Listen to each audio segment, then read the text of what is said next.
nice to meet you. And just for the to have like on the recording, would you feel comfortable talking a little bit about yourself and like where you're at right now?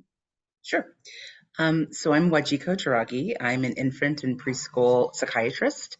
I'm an associate professor at the University of Pennsylvania, Perelman School of Medicine, and I also sit in the Department of Child and Adolescent Psychiatry and Behavioral Sciences at the Children's Hospital of Philadelphia. There, I am the associate chair of diversity, equity, and inclusion, and I'm also medical director of our young child clinic, where we see the littlest ones from birth to 5, and I'm faculty at Policy Lab. Awesome. So I'll tell you a little bit about myself as well. So I just graduated medical school in May, and Congratulations. thanks. Unfortunately, because I struggled with like testing anxiety, I wasn't able to like join the match this year. But I was fortunate enough to get this like postdoc research position at UCR. And I work under, I think, Dr. Lisa Fortuna. She's like very involved in like ACAP. And so it's been wonderful. And then I'm applying to psychiatry September and very interested in child and adolescent psychiatry. Well, you cannot have a better mentor than Dr. Fortuna. So, Awesome. Okay, so another question they would like to touch on is, can you walk us through your research journey? yeah, so I've talked about this. So, for those of you guys who've seen me talk about this, I apologize. It will be repetitive. But I always tell students that, had you asked me as a high school student, as an undergrad, as a med student, even as a resident, I would not have imagined that I would have a research career.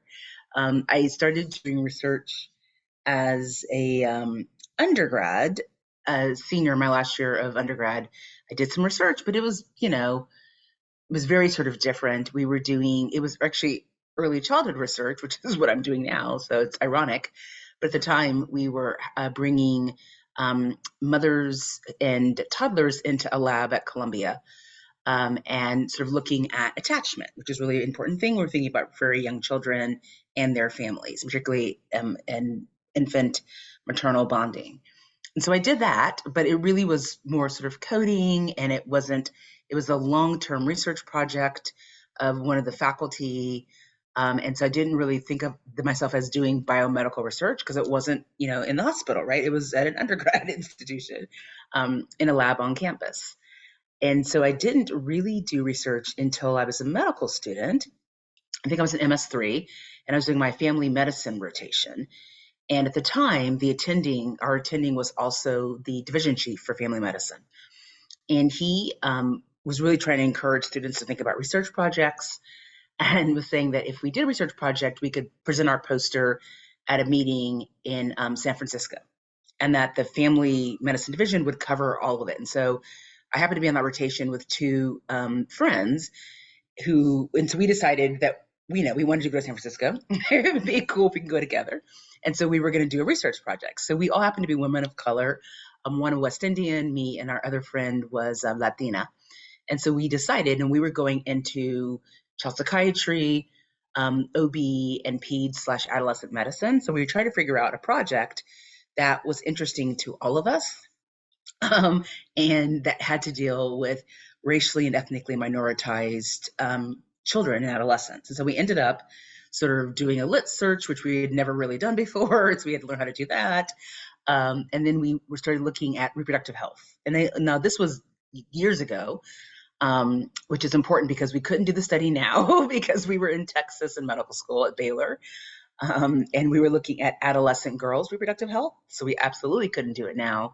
And we were very interested in looking at sort of what adolescent girls knew who were sexually active about the importance of pelvic exams and pap smears, and really specifically about HPV and its link to cervical cancer. So again, now there's also an HPV vaccine, right? So there are all kinds of things that are different. But at the time, it was a really novel study, and we didn't have any of the sort of challenges that someone would have now doing that kind of work. So after our lit search, we decided that we really wanted to know what teenage girls were thinking who were sexually active about their reproductive health, and making sure that they were aware that, of the risks of sort of unprotected sex with this later risk for cervical cancer secondary to this HPV infection. So we looked around to try and find a school that had a large population of either Black or Latina girls, and who would the school even allow us into the school to try and do the study. And so while we were looking at this school, we simultaneously decided that we would create a skit. Now, none of us had really done like theater or anything in undergrad, so we were like completely out of our depth. We had a whole lot of our medical school buddies help us. We created this sort of skit. We got our friends to act in it, and the skit really was about sort of teenage girls, or at that time we were like what, in our early 20s, talking about sex and HPV and cervical cancer. And so the goal was to show this skit to these students. And before we did the skit, we would sort of give them a pre-questionnaire to see if they knew anything about HPV, if they knew anything about cervical cancer, pelvic exams, all that kind of stuff. Then we would do the skit, we would do a post questionnaire, and then we would go back to the school in 6 months and do a follow-up. So that was our project. So we're writing the skit, we're convincing our friends to act in the skit. We're also looking for high schools where we could go into the high school. We're going to the IRB because, again, we didn't even recognize we had to do that to get permission and consent to even do the skit, because the girls were all under the age of 18 at that time in Texas. They could assent to be in the study, but their parents had to consent. So we found a school, got the principal on board. The school happened to have a clinic attached to it where the girls could go for any kind of health care. And then we sort of sent out a letter to all of the parents and to the teenagers to try and get them to enroll in this project. So once we got our enrollment, we went to the school. Our friends did the skit. We gave the pre-test. They did the skit. We gave the post-test. And then we went back 6 months later. Now, what we didn't know, because again, this is our whole, and mind you, we were done with family medicine by the time this got off the ground. Like family medicine, I think was like a 2-month rotation. And so clearly all of this settled into like every other thing that we were doing as MS3s. So the conference was like completely off the table. But again, what we found, which is what we didn't expect to find, because this had been all of us time doing any kind of research, was that our skit impact, right? So post skit, the girls clearly had learned what we'd wanted them to learn. 6 months later, that they had retained that knowledge. But the two kind of cool things is, one, the girls started going to the clinic that was at the school and exams and pap smears and talking to the clinic staff about our skit, the importance of having this sort of protective health. And then two, girls whose parents had not consented them to participate also were going to the clinic and referencing our skit. And so that sort of let us all know the importance of research, right? Like we were doing, we had no goals in mind, but we had effectively changed outcomes for not only the kids who had participated, but just the fact that they talked to their friends about it. And that they had learned the information just through this, like what we call spillover effect, right? So that was pretty cool. Now, like fast forward, like literally 3 years, we actually ended up writing a paper and getting that paper published. And that was all of our first sort of paper on any kind of novel research. So that is how my interest in research started. And again, it was completely, and even at that time, right, I still didn't think I would end up doing research. It just happened to be this cool way to go to San Francisco. And then it turned out being like a 4-year project. But we were able to impact these Latina girls' lives. And that's why you do research, I think. I love that. Like my initial like way into research was also driven by travel. There You was never know. I mean, I like never have the money to travel or anything. I've never been to a lot of places. So on ACAP they had like a grant to go to New York to the ACAP conference. Yeah, And I'm like, I want to go to New York. yeah, And I was able to do like a scoping review on like vaping. yeah, And similarly, no idea like about scoping reviews. Like Fortuna had to be like, this is what a systematic review is. Like yeah, literally break it down. yeah, yeah. Um, so I love that story. And I love that. there was like a skit involved because I also like made little videos Yeah, after learning like after the scoping review. And I yeah. think that's like videos are so like impactful for youth. Yeah. And it's awesome that you saw outcomes already too and everything. Yeah, no, I mean, like I said, and as it turns out, like after we'd sort of done that thing, the faculty kind of, because clearly we all then went different ways, right? Because Mhm. we all matched different places, and only one of our friends ended up staying at Baylor, and so she was the one who ended up being the first author on the paper because she was the only one that was kind of still attached to our faculty, who was the last author and the one who sort of got us started, but what they ended up doing is they ended up turning our skit into a series of like videos and then like DVDs. So, Mhm. I always tell students, right? Like you never actually know. And, I think when I was a med student, one of my best friends was an MD, PhD. And Mhm. so I'd go hang out with her, but she was doing like biological research, right? So she was like under the hood, pipetting, and there was like there's no way in hell I'd ever do this, right? Because it Yeah, like same. we had to she had to set the timer. I'm like, oh my god, can we like leave? What are we, And I really experience with clinical research until we did our project. And like I said, we did it for these completely different reasons. And then at the end of the Mhm. day, we realized, I mean, it was completely stressful, like trying to get people to do the skit and all that stuff, and then trying to get into the schools and talking to the girls. But I mean, they were like, the girls were great, clearly. And and the school was like super fantastic and very supportive. And then they were also excited because, they also wanted these young women to have like, healthy lives, right? And sort of good Mhm. outcomes. And the fact that we were able to encourage these adolescent girls to utilize this clinic, which had been underutilized, I think was just sort of wins across the board. So I think Yeah. that's the way to kind of think about research is that it's not easy. Many times it's not fun until you get to you're interacting with participants. But then Mhm. when you're able to translate your findings into outcomes for patients, that's what makes it all worthwhile. Mhm. Yeah, I think that's amazing. Yeah, I think that's one of the things they have in here too is just like what is like one of the like particularly rewarding or like successful moments in your career? Yeah, well, so that wasn't in my career. Clearly, that was like Later pretty, on. right, exactly. But that was extreme. Like I said, even after that, I still didn't think about doing research because, I was like getting through internship. And so then I was getting through residency. Then I was getting into, so it wasn't until I was a fellow. So I did my fellowship at Yale Child Study Center. And at the time when I was a fellow, as a second year fellow, we had to do a grand rounds presentation. And so I like had no idea what I was going to do, had sort of just been doing training, right? Hadn't done any research since med school. And so then I thought, okay, but now I knew how to do a lit search, right? I knew how to think about, how to critically write. And so I was like, okay, well, let me just pretend like I'm going to do a research project. Um, and my interest has always been in sort of race scholarship. And at that time, I also was doing an elective in early childhood. And I was very interested in sort of early childhood. So I'm like, so how could I combine my interest in sort of race and culture and early childhood development? And I started doing a lit search, looking to see what already existed. Came across Kenneth and Mamie Clark's doll studies. Thought that was a kind of really a very fascinating to think about racial segregation, to think about structural racism, and its impact on Black young child development.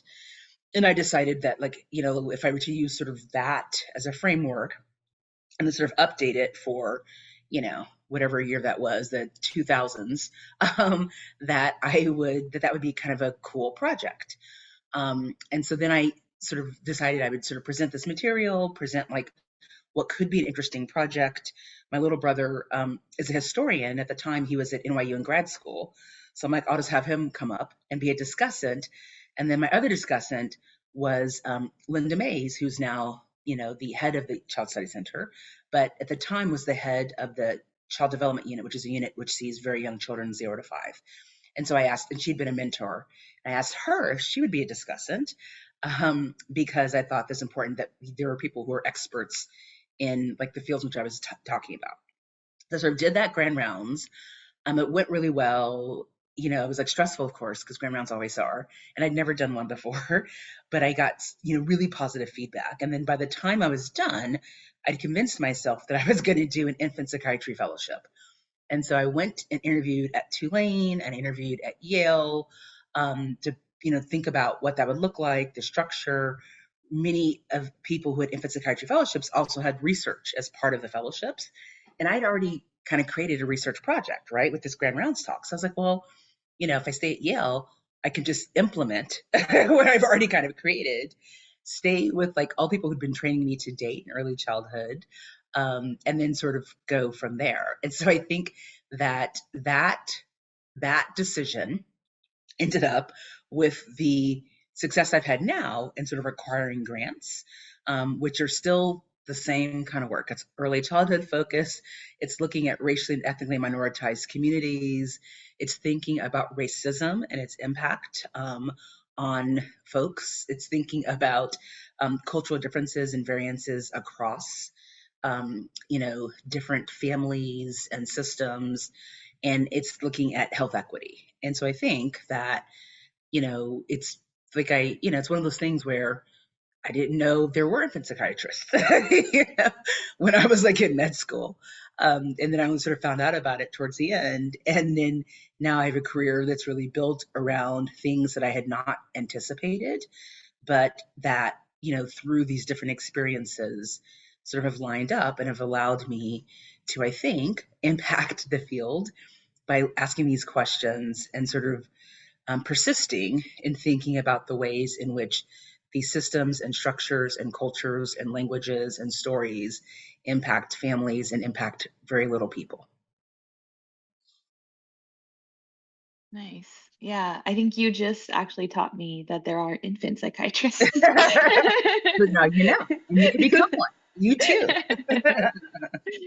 Yeah, I mean, I think it's so interesting. When I started med school, I didn't even know there was child psychiatry.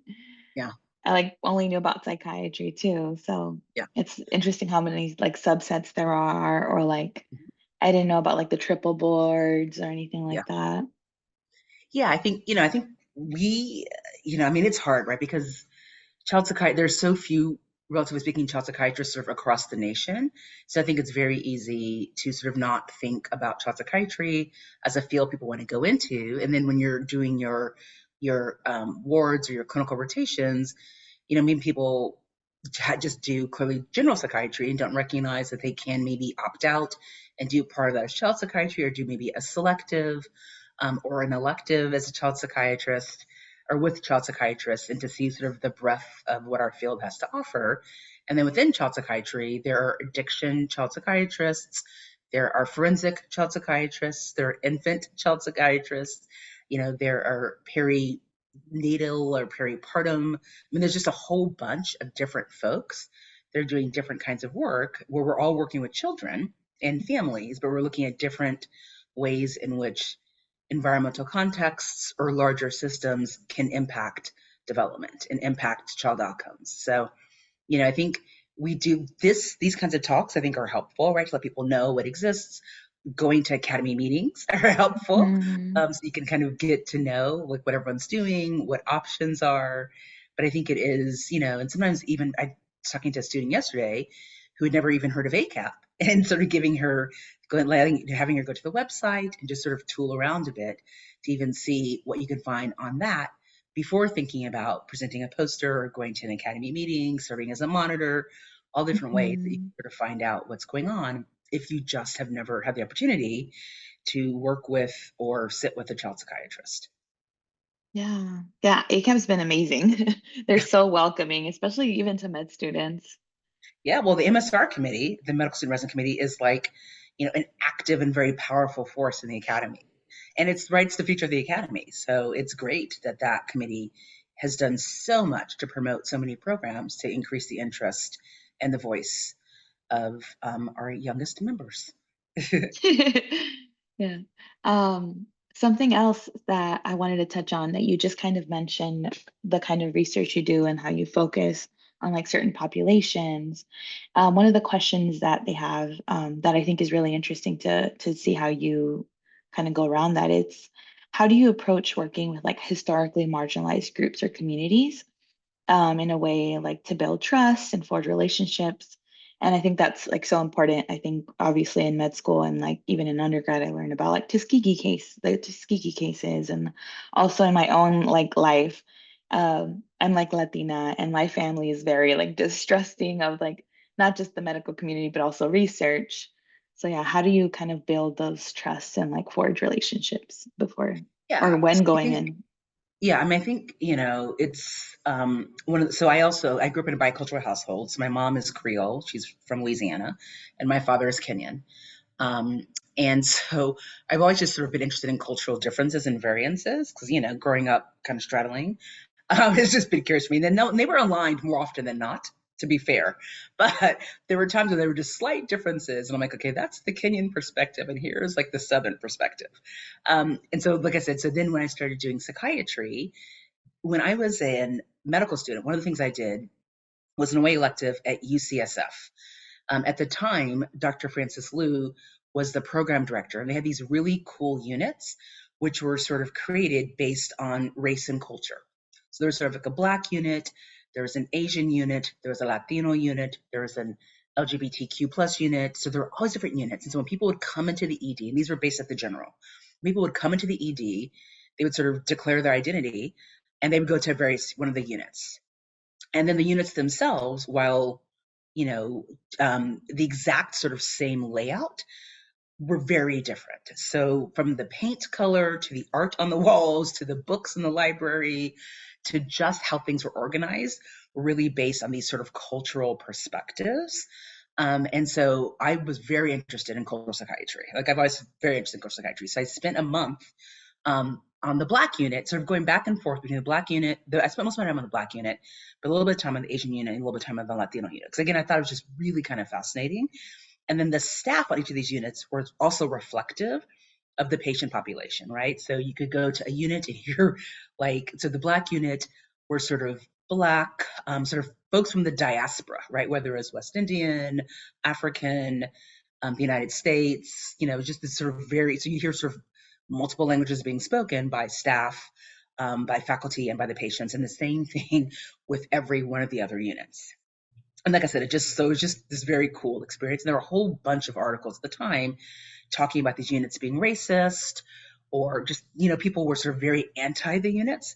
But I was talking to like the people who were on the units, not just the patients, but like, the folks who were working there, and why they thought the work they were doing was really particularly important, particularly for adults who are coming in a mental health crisis, right? To be surrounded by their own culture and to feel comfortable, sort of added a layer that had not necessarily been thought of in other kinds of places. And so I think that was my first real introduction to the way in which you can think about race and culture well, and do it well, and be respectful and understand that, it is important to have a clinician who speaks your language and not have to have a translator sitting in between, you know?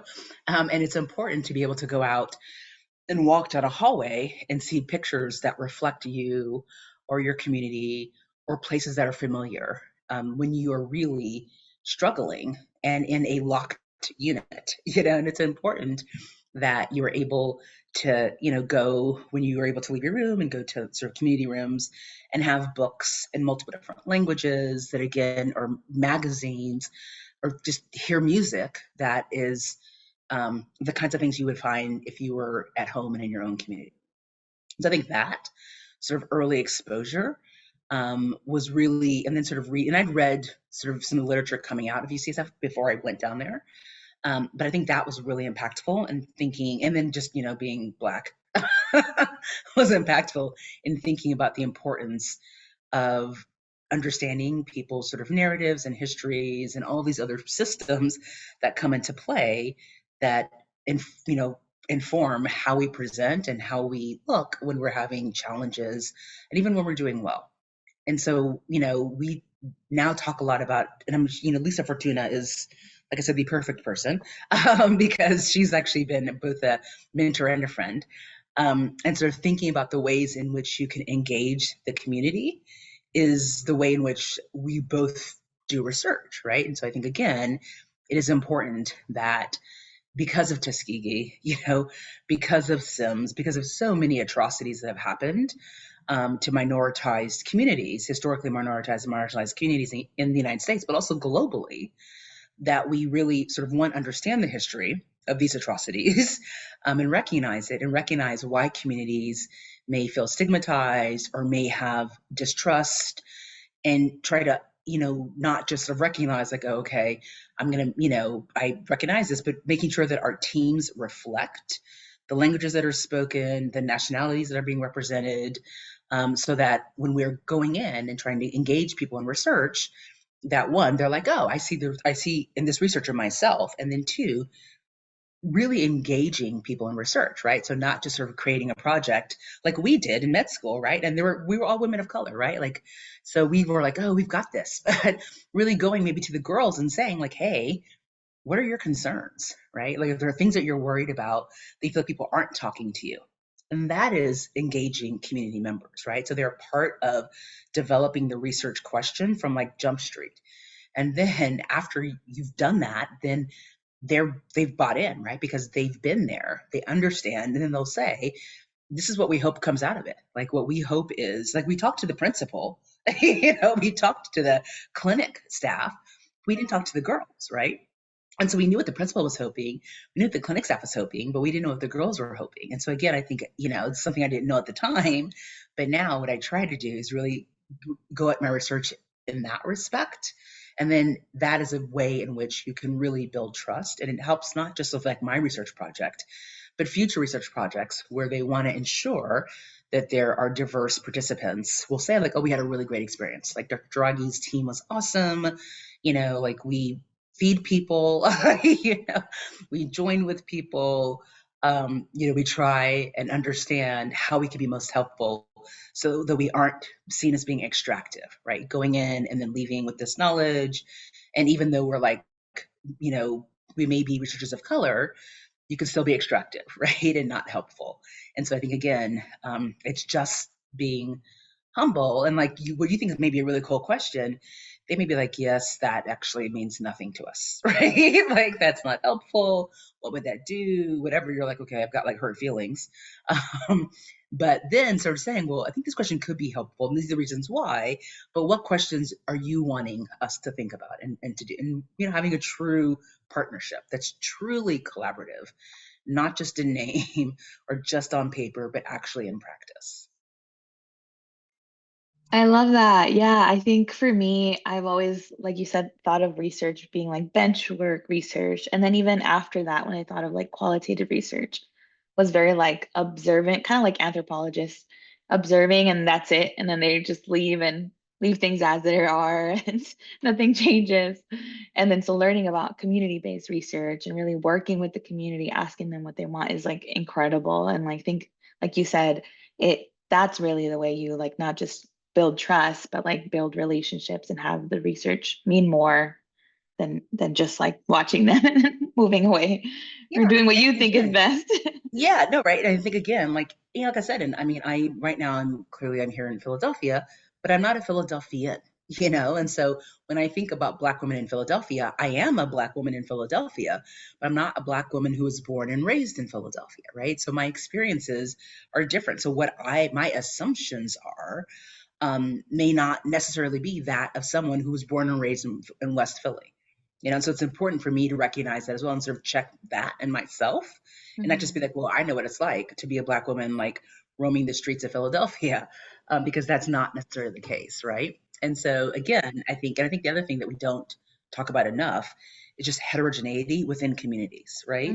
We talk about Mm. the Black community or the Latino AEX community, right? But Yes. these are like, or the Asian community. I mean, these are like massive diasporic communities Hmm. with very different histories, some of which are war within our own groups, right? And like Yeah. trust and whatever. So I think when we just sort of say we got a group of Latinas together, like, okay, well, my friend Gracie was Dominican, right? And then this friend, is Cuban. I mean, those are very different history Yeah. stories. And so I think, again, it's recognizing that as well. And so I'm half Kenyan, and so I think it's really recognizing the nuances when you're doing this kind of work, and that the community perspective may vary, like by blocks. You know what I mean? And so we're like, Hmm. oh, we talk to the community. I'm always like, what does that even mean, you talk to the community, right?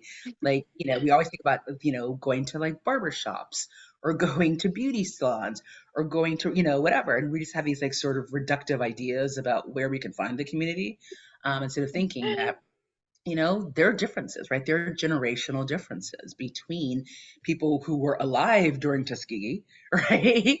And like your generation, right? So it's just Hmm. like, so the way that people think about these issues will vary, not just because of the heterogeneity, but also across generations. And so I think really good researchers think about all of that stuff and try to Hmm. ensure that that's included in the work. I mean, in my work with little people, it's a bit different, right? Because they're 0 to 5. And so, it's like I can kind of get where they are. But when I talk to their caregivers, it can be very different, right? Because there Mm. can be multiple generations that are caring for this little one, and they may have drastically different views on, like whether it's, do we spank? Do we not spank? Like, how do we discipline these children? How much should we Hmm. allow them to interact with media? Like, all kinds of things can differ across generations, when it comes to caregiving practices, as well as sort of these more sort of entrenched cultural ideas around parenting and caregiving. So I think, again, it makes the research richer when we consider those things. And then again, if at the end of the day, the goal is to do research to help families or to do research to help patients, then it makes us really be able to have a much um, more sort of personalized impact on patient lives and patient outcomes. Yeah, yeah. I had no idea that UCSF had that. I wonder if they still do. Like, were they? They do. They don't? Oh no, Yeah, that actually sounded so great. yeah, Like no, it's I, super cool. yeah, I think like I know when I was at, so I did my training at UCI, Yeah, and I just like the like Spanish speaking patients when they were inpatient. I remember they wouldn't even be able to really like interact in like the groups yeah, because other people there didn't speak Spanish, or they would only be interacting with like the Spanish speaking people like in the corner. And yeah, so like, oh, it'd be nice if like all the staff spoke Spanish in one and all. But then I yeah, did think about like, what about if you're bicultural and you're like Afro Latina, like which yeah, yeah, yeah. like, well, like Well, and that's it's the thing, like right? both. Because you literally, like, you had to kind of make a choice, right? And then every now and then you'd have someone who's none of those cultures who was on the unit, That which too. is also kind of just very interesting, But you're like, how did this happen? And sometimes it was like, okay, this unit had a bed. This person came in and they were psychotic, so this is the bed that was open, right? So, but yeah, yeah, no, it was really interesting, and it was just interesting too because they had written some really beautiful articles that sort of talked about, and this is really focused around sort of psychosis, but how psychosis can look differently because of these sort of cultural nuances, right? And so people might come in looking in a particular fashion if they were sort of identified in a particular way. And so that was really kind of interesting to see, as well. So it was just, I mean, it was a really cool thing, which is why I'm, was so happy I was able to go down there and spend a month. But like I said, it was really very it was like a political hot potato, right? There were all kinds of articles about it, and just I mean, you can imagine. So I'm surprised I don't even know how long they lasted before they had to disband the units, but while they lasted, it was just one of those things where you're like, oh, this is super cool. And I could very much see how this would be beneficial to patients in sort of building community. Because I think, we didn't think about community. And when I say we, I mean, we sort of maybe medicine broadly didn't think about how important that is, right? Like how important it is if you can go and like hear your language spoken, just as you're walking. Like there's just a difference. And if you're going and you hear a language that you do not know being spoken, right? Like that's got to be disorienting and it's scary and stressful. So and like I said, and then you go into like a room and there's nothing in there that represents you or your culture. And you're already, in this locked facility away from family and friends with these very sort of strict guidelines on who can visit, how many calls, all this, what you can wear, you know? And so, yeah, I think that those units really were revolutionary in sort of understanding how all of those things lead to health, right? And lead to wellness, and to include them as much as they possibly could, right? Was something that was very powerful, I would think, for patients. Yeah. But yeah, no, they're gone. I know, I'm like, that sounds so cool. And then, Yeah, oh, they're no. gone. Yeah, and you probably couldn't do it today with all the sort of pushback. Yeah, I could see how it was probably controversial. I'm Yeah, gonna literally exactly. after this call, I'm gonna Google it and Yeah, like you look up the absolutely should. articles and read about Yeah. it. No, because they had some really, I mean, that's how I found out about it, right? I mean, I was at Baylor and I'd gone to undergrad at Columbia, right? So, and I was from Missouri. So I'd been like Missouri, New York, Houston, right? So I'd never kind of done the West Coast. My little brother had gone to undergrad in the West Coast. He'd gone to UC, UC Santa Cruz. But, I didn't really know much about California and whatever. And, but I was reading these articles at some point. I don't know how I even fell into that, but I think I was just very interested in the idea of cultural psychiatry. And then sort of was reading about stuff that was happening. I'm like, oh, I want to do an elective there because I really want to see up close what this actually looks like. And they were like super cool about letting me wander around on the different units just to experience like how completely different they were, even though they were physically the exact same layout and structure, but just from paint color to just the vibes were all different. And the patients. So Mhm. yeah, you should definitely look it Yeah, up. I will. All right. And then now to like kind of wrap up, Yeah. is what kind of advice do you have for trainees? And there's specific question that I think is pretty interesting is if you could share like one piece of advice for trainees or early career professionals who would want to make an impactful contribution to CAP research, what would it be? Um, so it's I think it's a couple things, right? One, I think is sort of staying true to self, right? Or true to what, because my interests were not always welcomed, right? Because I was looking at race, and I've always been looking at race, and that has been a thorny topic in the history of the United States, right? And so it has been a hard road, and it's been a long road versus other colleagues who were looking at something that wasn't as controversial or as thorny. But I think, and I still think that it's incredibly important to really understand disparate experiences and differential outcomes. And race, though it's a social construct, right, is linked to so many other things that you cannot disregard it, which people did for forever.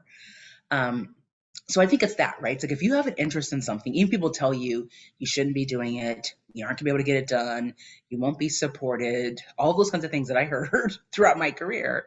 You just have to keep going forward, right? And if you really think that there is some validity to what you want to do and you see how it can be helpful because of your own experience, something that you read or that you found, then you just need to sort of keep pressing. And it won't be easy.